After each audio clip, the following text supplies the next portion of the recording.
بسم اللہ الرحمن الرحیم۔ السلام علیکم ناظرین کرام، ویڈیو آخر تک دیکھنے سے مزہ آئے گا۔ فاطمہ جٹ ایک خوبصورت لڑکی ہے اور اپنے ساتھ ہونے والا ایک واقعہ سنا رہی ہے۔ 5 برس پہلے جب میں 21 برس کی نوجوان لڑکی تھی تو انہی دنوں میں میٹرک کا امتحان پاس کر کے فارغ ہو گئی۔ اوپر سے گرمیوں کی چھٹیاں ہو گئی تو میں نے امی سے کہا کہ میں اپنے خالہ نورین کے پاس کچھ دنوں کے لیے جانا چاہتی ہوں۔ میری ایک ہی خالہ ہے جو کہ بہاولپور کی ایک گاؤں میں رہتی ہے۔ ان کی شادی چند سال پہلے اس وقت ہوئی تھی جب میں پیدا ہوئی تھی۔ اب تو خالہ کا 16 سال کا ایک بیٹا بھی تھا۔ خیر، کچھ دیر کی ضد کے بعد امی نے مجھے خالہ کے ہاں جانے کی اجازت دے دی اور بھائی مجھے خالہ کے ہاں چھوڑنے گیا، جو کہ اسی دن ہی مجھے وہاں چھوڑ کر واپس لوٹ آیا۔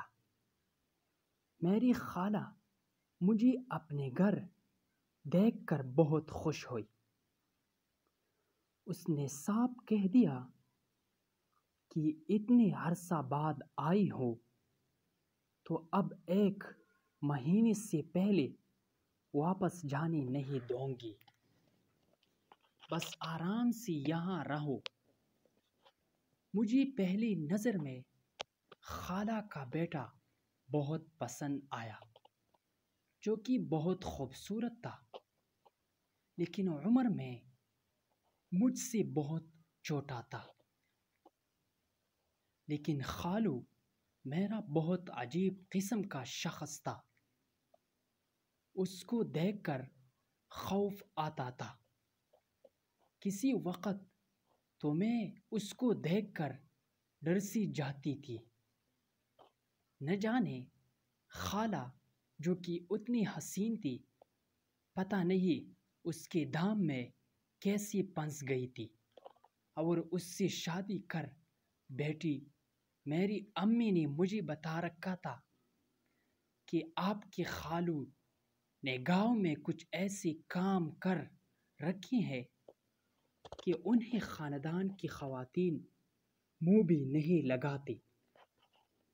ان کی کرتوتوں کی وجہ سے چونکہ گرمیاں تھی، اس لیے خالہ اور خالو رات کو چھت پر سوتے تھے اور میں اور سلمان نیچے صحن میں پنکھا چلا کر ایک ہی چارپائی پر سو جایا کرتے تھے۔ سلمان میرے ساتھ کافی مانوس ہو گیا تھا۔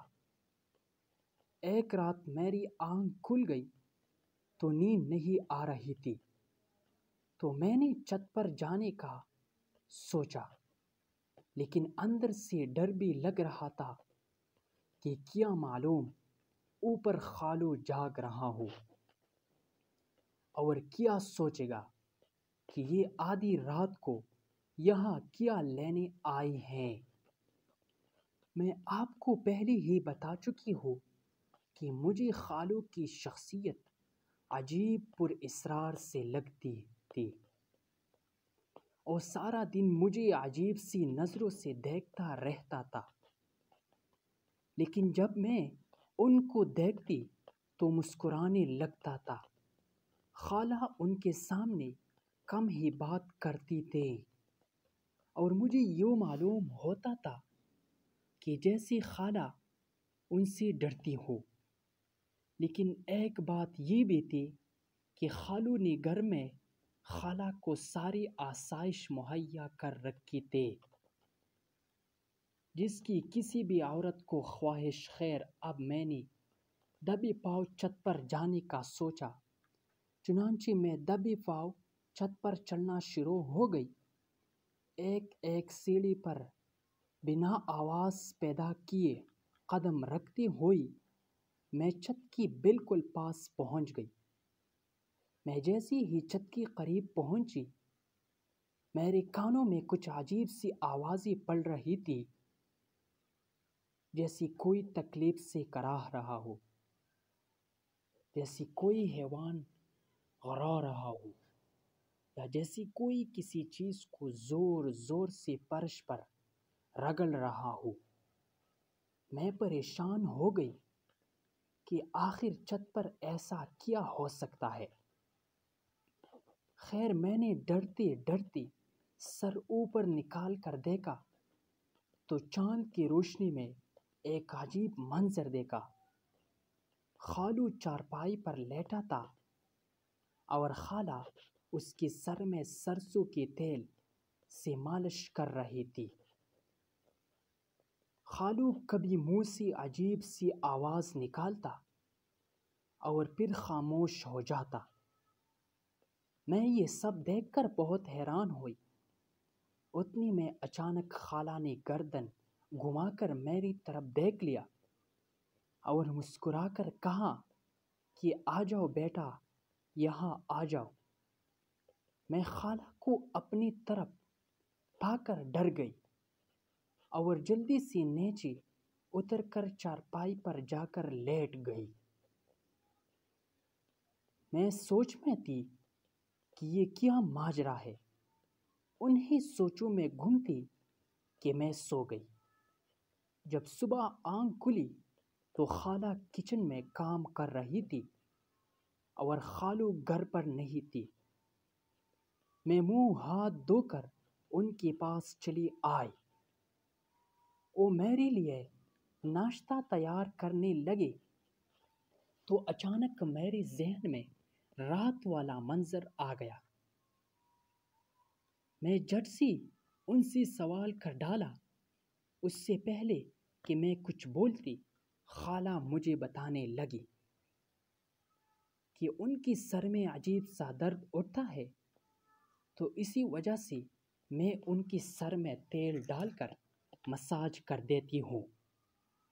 یہ سن کر مجھے انسان کی کرتوتوں اور پھر بے بسی پر رونا آ گیا کہ جب انسان کسی کو تکلیف دیتا ہے تو سمجھتا ہے کہ اس نے اوپر والے کی پکڑ میں کبھی آنا ہی نہیں ہے، اور جب کوئی پکڑ میں آتا ہے تو کہتا کہ مجھ پہ آزمائش آئی ہوئی۔ یہ نہیں سوچتا کہ یہ آزمائش بھی اپنی ہی کرتوتوں کی وجہ سے ہے۔ یہ سن کر مجھے ترس آیا خالو پر اور ان سے ہمدردی بھی ہو گئی، لیکن میں ان سے محتاط بھی زیادہ ہو گئی تھی کہ کیا معلوم وہ مجھے بھی اپنے ہوش کا نشانہ نہ بنا دے۔ پھر کچھ دن بڑی مشکل سے ڈر کر گزار کر واپس اپنے گھر آ گئی اور سکھ کا سانس لیا کہ شکر ہے میں تو ہوش کا نشانہ نہیں بنی۔ اگر آپ کو یہ ویڈیو اچھی لگی ہو تو پلیز سبسکرائب کریں فار مور ویڈیوز اور بیل آئیکن کو بھی دبائیں تاکہ ہماری ہر نوٹیفیکیشن آپ کو بآسانی پہنچ سکے۔ وما علینا الا البلاغ۔